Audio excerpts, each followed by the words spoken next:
Sir आप live. तो आदाब, नमस्कार, गुड इवनिंग, सत श्री अकाल। एक बार फिर आप तमाम लोगों का स्वागत है क्राइम तक की कहानी के इस एपिसोड में। मुझे लगता है ज़्यादा नहीं, थोड़ी बहुत देर हो गई, वो ऑडियो को लेकर कुछ इशू था। खैर, चलता रहता है ये सब ज़िंदगी में।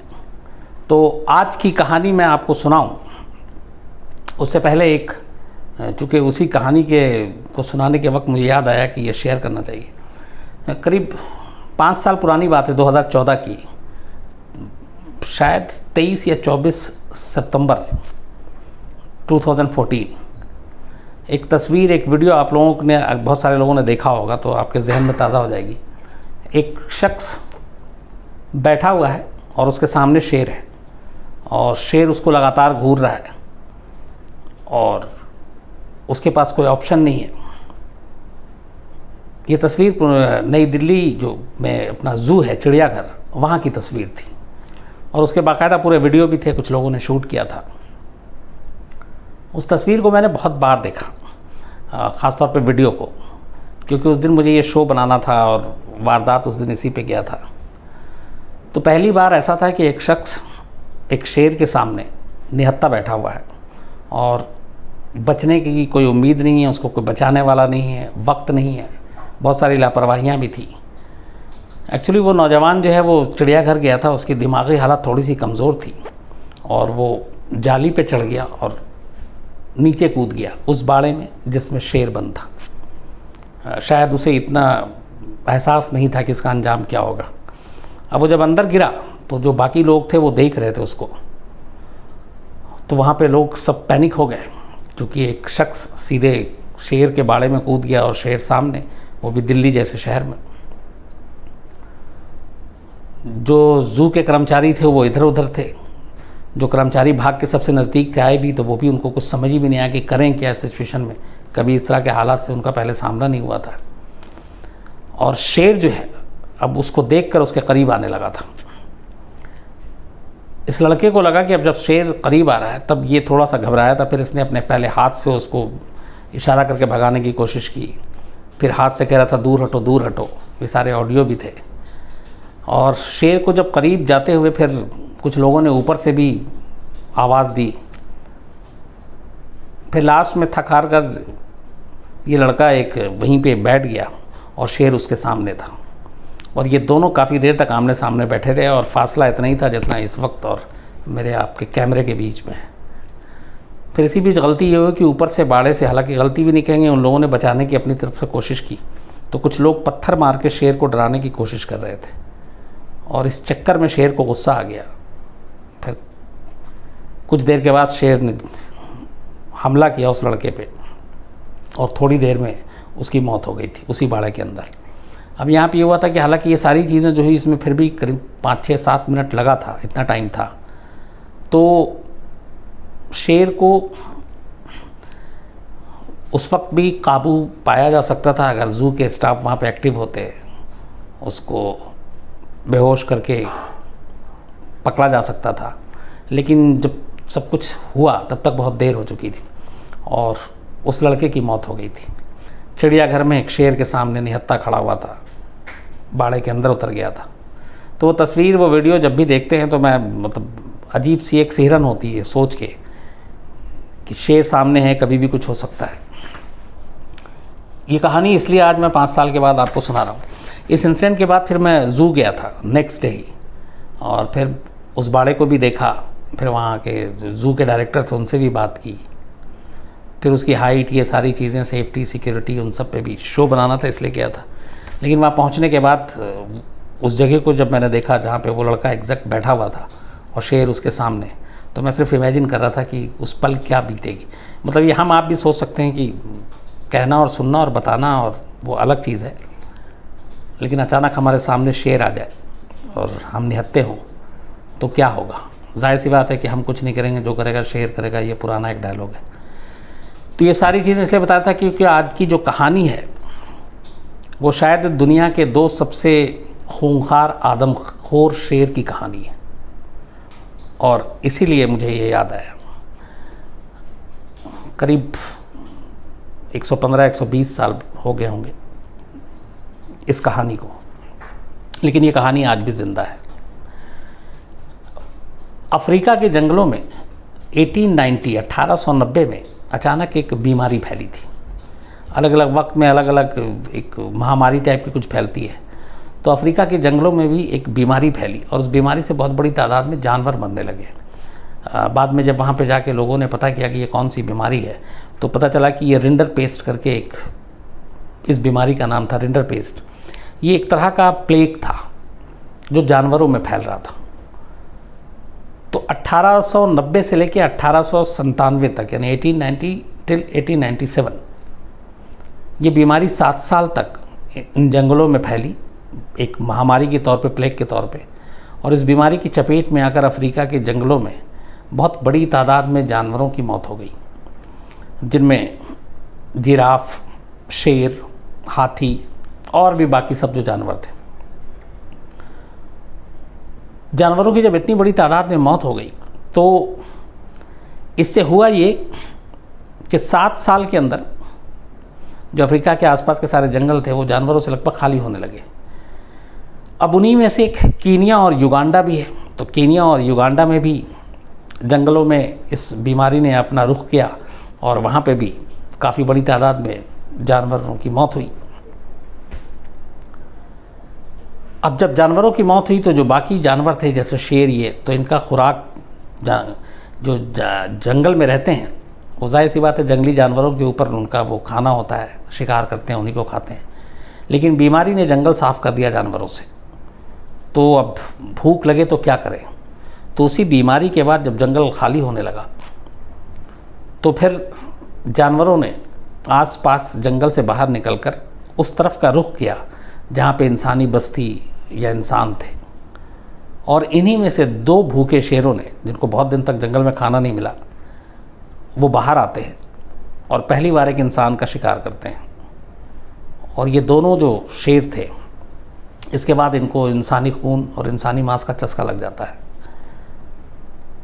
अब उसके बाद वो हमेशा तलाश में बाहर निकलते रहते हैं। ये पूरी शुरुआत थी कि इस बीमारी के बाद कैसे जानवरों की मौत हुई। उसके बाद 2 शेर इंसानी बस्ती में आते हैं। 97 में ये प्लेग ख़त्म होता है। 7 साल के बाद 1898 शुरू होता है, मार्च का महीना आता है। और 1898 मार्च में तब वहाँ पे ब्रिटिश रूल हुआ करती थी, अंग्रेज़ों की हुकूमत थी। तो अंग्रेज़ों ने कीनिया से युगांडा के बीच में एक रेलवे लाइन बिछाने का फ़ैसला किया था और उसका काम 1898 मार्च में शुरू हुआ। और ये पूरा जो युगांडा से कीनिया के बीच में जो रेल लाइन बिछनी थी, ये जंगल के बीच से होते हुए और एक बहुत फेमस वहाँ पे साओ रिवर, साओ नदी, उसके से होकर गुजरना था। तो साओ नदी पर पुल बनाना था। और साओ नदी जो है वो जंगल और इनके बीच में। तो हज़ारों मज़दूरों को ले जाया गया वहाँ पर साओ नदी के किनारे और वहाँ पुल बनाने का काम शुरू हुआ 1898 मार्च में। उसमें एक बहुत बड़ी तादाद में जो मज़दूर थे वो हिंदुस्तानी भी थे, इंडिया से गए थे। पुल बनाने के लिए बाकायदा फिर वहाँ पे जब पुल बनाने का काम शुरू हुआ रेलवे ब्रिज बनाने के लिए, तो जो मज़दूर थे वो उसी नदी के किनारे सब कैंप और टेंट बनाकर वो रहते थे। अब एक तरफ नदी और एक तरफ जंगल और उसमें ये पुल का काम और उसमें एक बड़ी तादाद में मज़दूर, हज़ारों की तादाद में। जब ये टेंट बनाकर रहने लगे, इस दौरान में बीमारी के बाद जंगल जानवरों से लगभग खाली था। ये 2 शेर छिटपुट इंसानों का शिकार करते थे। अब इतनी बड़ी तादाद में वहाँ जब पुल बनाने का काम शुरू हुआ तो हज़ारों लोग जब वहीं आकर टेंट में रहने लगे, तो रात को जब वो सोते तो शेर को मौका मिलता, दोनों आते, किसी एक टेंट को निशाना बनाते, किसी एक इंसान को खींचते और अपने साथ ले जाते। सुबह होती बात फैलती, कुछ खून के छींटे मिलते, कुछ बाकी चीज़ें। तो पहले तो कुछ दिन पता ही नहीं चला, बाद में पता चला कि कोई आदमखोर है जो इंसानों को अपना निवाला बना रहा है। धीरे धीरे ये बात मज़दूरों में फैलनी शुरू हो गई। उसके बाद ऐसा कोई दिन नहीं गुजरता, ऐसी कोई रात नहीं गुजरती जब कोई ना कोई मज़दूर कम हो जाता। उस वक्त जो रेलवे ब्रिज को जो बनाने का काम जिसके जो इंचार्ज थे, उसके चीफ इंजीनियर वो एक ब्रिटिश अफसर थे, कर्नल हेनरी पीटरसन। तो कर्नल हेनरी पीटरसन की निगरानी में ये पूरा 100 नदी के ऊपर रेलवे ब्रिज बनाया जा रहा था। तो मज़दूरों की एक एक करके जब मार्च के बाद गायब होने शुरू हुए और कभी लौट के नहीं आए, तो आपस में बातें शुरू होने लगी। इसके बाद इतना खौफ बैठा कि 3 महीने के भी अंदर, कम से उससे भी कम वक्त में, मज़दूरों ने ये कहा कि हम अपनी जान पे खेल के यहाँ काम नहीं कर सकते, और उन्होंने रेलवे ब्रिज बनाने का काम छोड़ दिया और कहा कि जब तक उनकी सेफ्टी सुरक्षा नहीं होगी तब तक नहीं करेंगे। कुछ ज़बरदस्ती मज़दूरों को काम पे लगाया गया, लेकिन फिर अफसर भी डरे हुए थे। उसका तो आलम ये हो गया 3 महीने के बाद इस रेलवे ब्रिज का काम पूरी तरह से ठप हो गया, कोई मज़दूर जाता नहीं था। अब जाहिर सी बात है कि ये पूरा प्रोजेक्ट पूरा करना था, मज़दूर के बिना काम नहीं हो सकता था। तो फिर ये हुआ कि जो शेर है आदमखोर, जो आके इंसानों का शिकार करता है, इसको पकड़ा जाए। तो इसकी जिम्मेदारी उठाते हैं कर्नल हेनरी पीटरसन, जो चीफ इंजीनियर थे इस प्रोजेक्ट के। सबसे पहले ये अफ्रीका के 3 नामचीन शूटर को बुलाते हैं, जो आमतौर पे जंगलों में शिकार इसी तरह के आदमखोर जानवरों का किया करता था, और उस ज़माने में वो बड़े पॉपुलर, बड़े नाम थे उनके। तो 3 शूटर को बुलाया जाता है, और उस टेंट के पास ही सबसे किनारे में, जहाँ से जंगल का दायरा शुरू होता है, एक लकड़ी का पूरा एक पिंजरा टाइप का बनाया जाता है, और उसमें इन 3 शूटर को, 3 निशानेबाज को रखा जाता है। और वहाँ पे कुछ मांस और उस जानवर के कुछ इस तरह की रखी जाती है, जिससे उसकी स्मेल से वो शेर उधर आए। तरीका काम कर जाता है, शेर आता है, लेकिन जब वो शेर को देखते हैं ये 3 अफ्रीकी निशानेबाज, तो कहते ये हैं कि उन 3 के हाथ पैर फूल गए और उनसे गोली नहीं चलाई गई। करीब 8 फीट 9 इंच लंबाई थी इस शेर की, 9 फीट 8 इंच, और इतने खूंखार कि उनकी हालत ख़राब हो गई। इन्होंने फिर भी तमाम गोलियां चलाई, लेकिन तब तक उन्होंने अटैक कर दिया। उसके बाद जो लकड़ी के वो सारे बनाए गए थे, वो उसको भी तोड़ डाला, और उन 3 निशानेबाज में से एक को वो अपने साथ उठा कर ले गए। बाकी 2 वहाँ से डर से फिर चले गए। तो पहला जो एक ऑपरेशन था, एक मिशन था, वो नाकामयाब रहा। इसके बाद फिर कोशिश हुई किसी तरह से पकड़ने की, जंगल में ये करने की, लोगों को मिलाकर, और इसमें ख़ुद कर्नल हेनरी पीटरसन जो है आगे आगे, लेकिन कोई कामयाबी नहीं। वो दोनों आदमखोर शेर हाथ नहीं आए, और हर रात वो अपना शिकार करके निकल जाए। फिर एक ये हुआ कि वहाँ के जो आसपास के कबीले में लोग रहते थे, कबीले के आदिवासियों को इकट्ठा किया गया, और भाला और बाकी दूसरे जो उनके पुराने हथियार थे, और उससे वो जंगलों में, चूँकि वो रहा करते थे जंगलों में, इस तरह के शिकार का सामना किया, शेर का सामना किया, तो उनका एक ग्रुप तैयार किया जाता है, और कर्नल पीटरसन की अगुवाई में उन कबीलाई लोगों को लेकर जंगल में उन शेरों की तलाश की जाती है।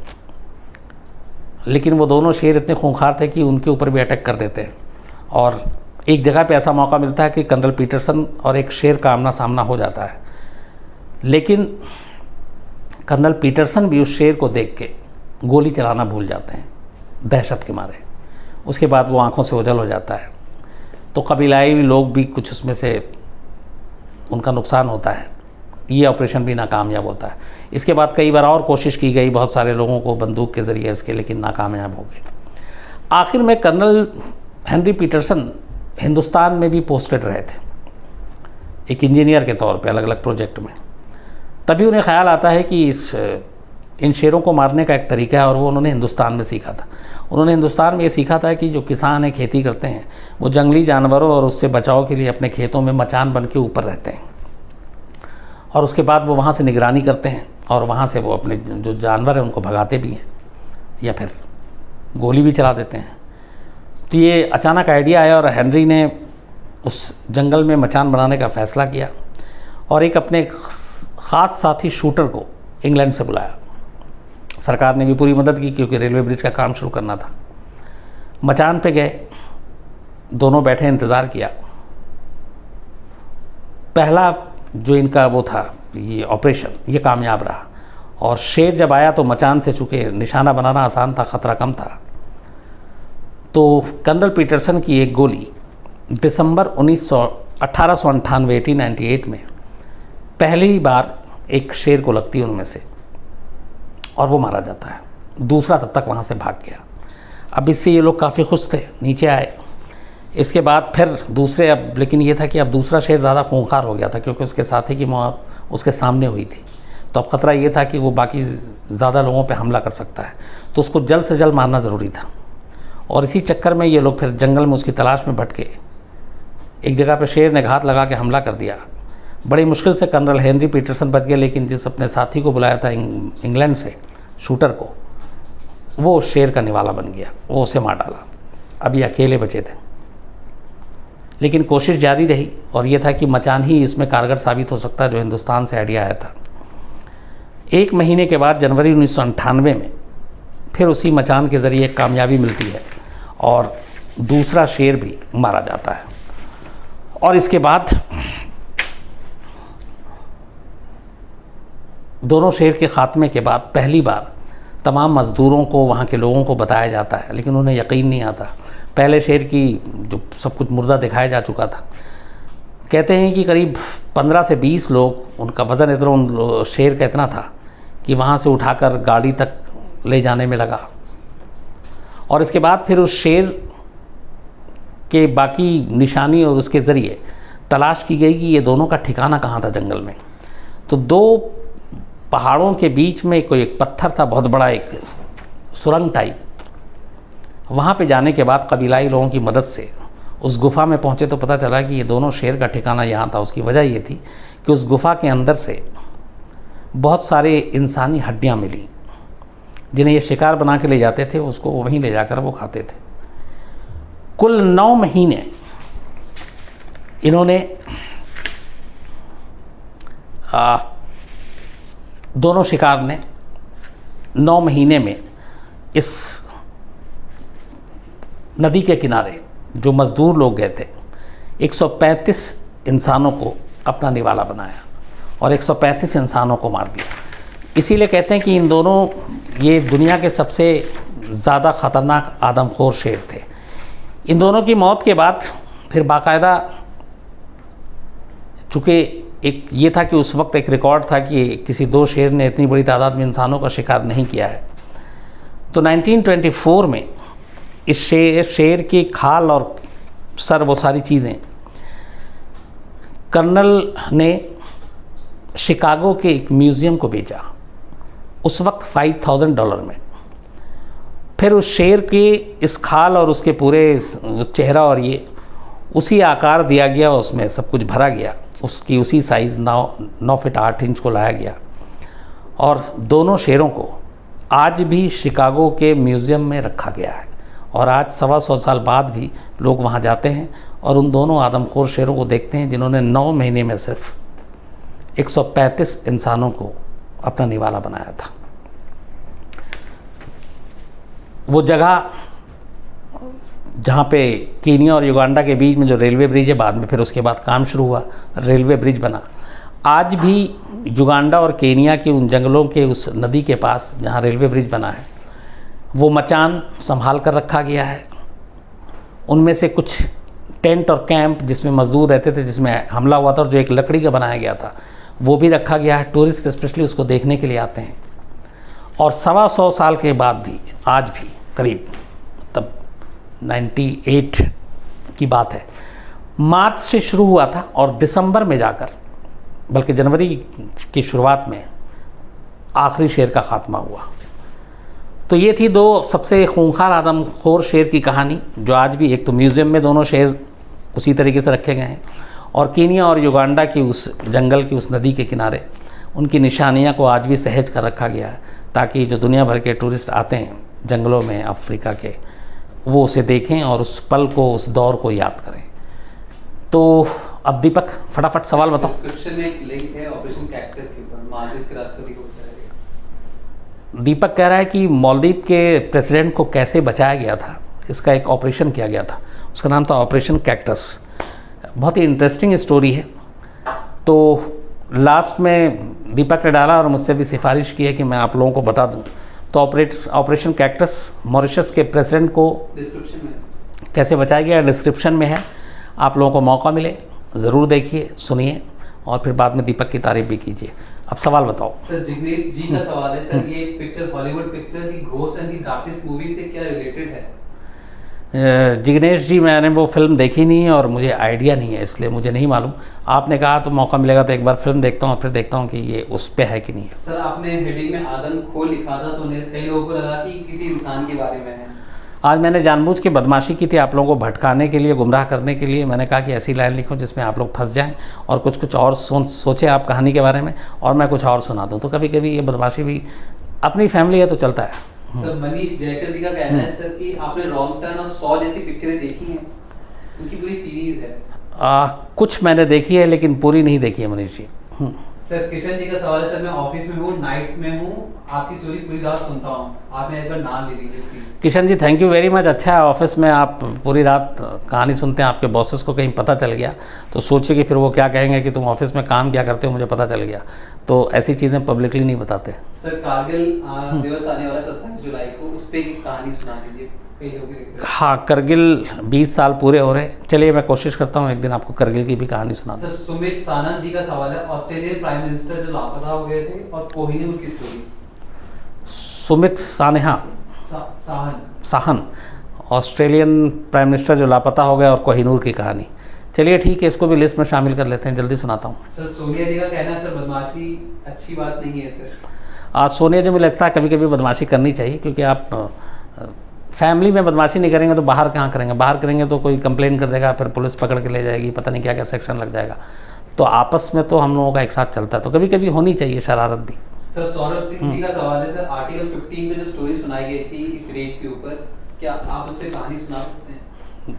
सौरभ साहब, आर्टिकल 15 जो है वो बदायूं रेप जो हुआ था, हालांकि उसमें थोड़ी सी कहानी में हेर फेर भी किया गया, लेकिन ये था कि ओरिजिनल उस स्टोरी से इंस्पायर होकर वो फिल्म बनाई थी। कभी मौका मिला तो चलिए आपको सुनाता हूँ। सर शिवा मिश्रा जी का सवाल है, सर जमाल खशोगी की केस में आईसीजे में सुनवाई क्यों नहीं हुई? शिवा मिश्रा जी, जमाल खशोगी के केस में आईसीजे में क्यों नहीं हुई? आईसीजे में कोई केस इसलिए जाता है कि जहाँ पे दो मुल्कों के बीच में या दो कंट्री के बीच में कोई डिस्प्यूट हो, क्योंकि अगर एक ही कंट्री का मामला है तो उस कंट्री की कोर्ट, वहाँ की जुडिशरी सिस्टम वो संभाल लेगी। जैसे आप कुलभूषण यादव का ले लीजिए, हमारा इंडिया और पाकिस्तान से, पाकिस्तान ने कुलभूषण यादव को फांसी की सज़ा दी, हमने कहा कि वो गलत है, वो उसके साथ गलत हो रहा है, वो एजेंट नहीं है, उसको किडनैप करके वहाँ पे पाकिस्तान में बुलाया गया। तो अब इसका फैसला हमारी सुप्रीम कोर्ट में नहीं हो सकता, पाकिस्तान के भी सुप्रीम कोर्ट में नहीं हो सकता, क्योंकि हम दोनों आपस में लड़ रहे हैं। तो एक तीसरा कोई फैसला लेगा, तो जब तीसरा कौन होगा तो वो आईसीजे है, इंटरनेशनल कोर्ट ऑफ जस्टिस। यहाँ पे खशोगी का मामला थोड़ा डिफरेंट है। यहाँ पे सऊदी अरब या फिर टर्की ये नहीं लड़ रहे हैं कि ये ऐसे है या ये ऐसे है, या हमने नहीं मारा या तुमने नहीं मारा। यहाँ सिंपल सा है कि एक कत्ल हुआ है, सऊदी एम्बेसी के अंदर में कत्ल हुआ है, और कत्ल का जो शक है वो सऊदी के जो क्राउन प्रिंसेस हैं उनके ऊपर आ रहा है। तो यहाँ पे एक से ज़्यादा कंट्री इसमें इन्वॉल्व नहीं है, इसीलिए ये आईसीजे के पास भेजने के लिए ये सॉलिड केस नहीं है। वही केस हो सकता है जहाँ पे एक से ज़्यादा कंट्री इन्वॉल्व हो, कोई उसमें आपस में कुछ विवाद हो। सर मीनाक्षी शर्मा जी हैं, सर वो कह रही कि वो मेडिकल ऑफिस में काम करती हैं अमेरिका में, वो रोज आपकी कहानी सुनती हैं और घर पे जाके डिनर के वक्त अपने हस्बैंड से वही कहानी भी सुनाती हैं दोबारा। मीनाक्षी जी थैंक यू वेरी मच। मतलब आप एक बार कहानी सुनती हैं, फिर आप अपने पति को घर पे जाके और टॉर्चर करती हैं कहानी दोबारा सुनाकर। चलिए अच्छा है, आप करती रहिए। सर संजय कुमार जी का सवाल है, सर जयपुर फोर्ट की कहानी सुनाओ जिसके इंदिरा गांधी ने खुलवाया था इमरजेंसी 1975 के खजाने के लिए, प्लीज़। हाँ संजय जी, मैं कोशिश करूँगा कि इस कहानी को डिटेल निकालूँ, फिर आपको सुनाता हूँ। सर कई लोग महात्मा गांधी जी के ऊपर स्टोरी सुनना चाहते हैं, लेकिन आप सुना चुके हैं। हाँ, कई ऐसा मेल आता है, कोई महात्मा गांधी जी के बारे में मैं पूरी जो आखिरी 3 दिन में पूरी बापू के कत्ल की जो प्लानिंग हुई थी, साजिश हुई थी, रिवॉल्वर कहाँ से ख़रीदा गया, कैसे उसकी प्रैक्टिस हुई, रिहर्सल हुआ, ये सब कहानी मैं सुना चुका हूँ। आपको इसी क्राइम तक की लिस्ट में मिल जाएगी। और भी ऐसी कई कुछ कहानियाँ हैं जिनके लोगों ने फरमाइश की थी, लेकिन वो सब पहले मैं सुना चुका हूँ। तो एक बार अगर आप लिस्ट देखें, हालांकि मैंने टीम से कहा भी है, दीपक से भी कहा कि अगर उसको नंबरिंग कर दें, एपिसोड 1 2 3 4 5 6 7, शायद काम शुरू भी हो चुका है, 150 हो चुका है, तो उसमें आपको मिल जाएगी। सर समस्वी के कह रही है कि सर मंकी मैन की कहानी कब और 1 मिलियन कब? हाँ, शमस्वी के मंकी मैन की कहानी भी जल्दी सुनाता हूँ। और 1 मिलियन कब आपका अगला सवाल था, मैंने गिनती बहुत पहले गिननी छोड़ दी, और ईमानदारी से बता रहा हूँ, इसलिए नहीं कह रहा हूँ कि मैं बोलना चाहता हूँ ऐसा। ये सब एक नंबर है सिर्फ, लेकिन नंबर से बड़ा फैमिली होता है, और फैमिली से बड़ी कोई चीज़ नहीं होती। तो वो भी अपनी जगह होगा, जब भी होगा। बस फैमिली इस तरह से बढ़ती रही है, ज़्यादा खुशी है। सर इश्तियाक खान जी का पेड क्वेश्चन है, वो कह रहे हैं उनका आज बर्थडे है, तो एक बार उन्हें आप अच्छे से wish इश्तियाक खान साहब, आपको बहुत बहुत सालगिरह की मुबारक, हैप्पी बर्थडे, जन्मदिन की शुभकामनाएं। हमेशा अच्छे रहें, खुश रहें और इसी तरह कहानियाँ भी सुनते रहें। सर सुंदर बाबू जी का कहना है कि सर आप कल उनके सपने में आए थे, वो चाहते हैं कि आप और सुप्रतिम सर उनके घर पे आए और डिनर करें। लीजिए, सुंदर बागवान साहब के मैं कल सपने में आया था। बताइए, नाम अच्छा है इनका सुंदर, लेकिन सपने में भी किसके आया? सुंदर बागवान साहब। इनकी पत्नी मार मार के इनको भगा देंगे घर से किसी दिन। चलिए, मैं कभी आऊँगा, फुर्सत और टाइम और मिला और जहाँ पे आप हैं तो ज़रूर किसी दिन आऊँगा। सर 10 मिलियन व्यूज एक आईडी है, वो कह रहे हैं सर एक वर्ल्ड वॉर के ऊपर आप एक सीरीज स्टार्ट कीजिए, इसमें आप कहानी सुनाए वर्ल्ड वॉर हुआ क्यों था। 10 मिलियन व्यूज़ कह रहे हैं, वर्ल्ड वॉर के ऊपर एक सीरीज़ शुरू करें। पर ये मुझे ये बताइए कि सीरीज़ कहाँ है? इसमें तो 2 एपिसोड ही बन सकता है, वर्ल्ड वॉर 1 और 2, 3 अभी हुआ नहीं है। तो या तो उसका इंतज़ार करते हैं हम लोग, फिर सीरीज़ बनाते हैं। लेकिन यह है कि वर्ल्ड वॉर की कहानी आपको मैं ज़रूर सुनाता हूँ, इंटरेस्टिंग भी है।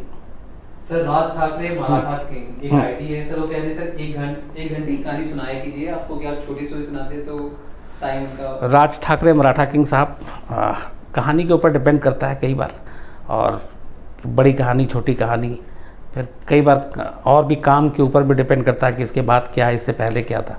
तो ऐसा कुछ नहीं है कि मैं सोच के कि इतनी देर तक सुनानी है।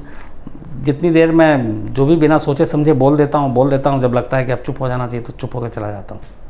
सर अदीबा बेगम वो जानना चाहती है आपका बर्थडे कब है। अदीबा बेगम जी, मेरा बर्थडे 3 जनवरी है, 3 जनवरी, कैप्रिकॉर्न हूँ और अभी काफ़ी टाइम है।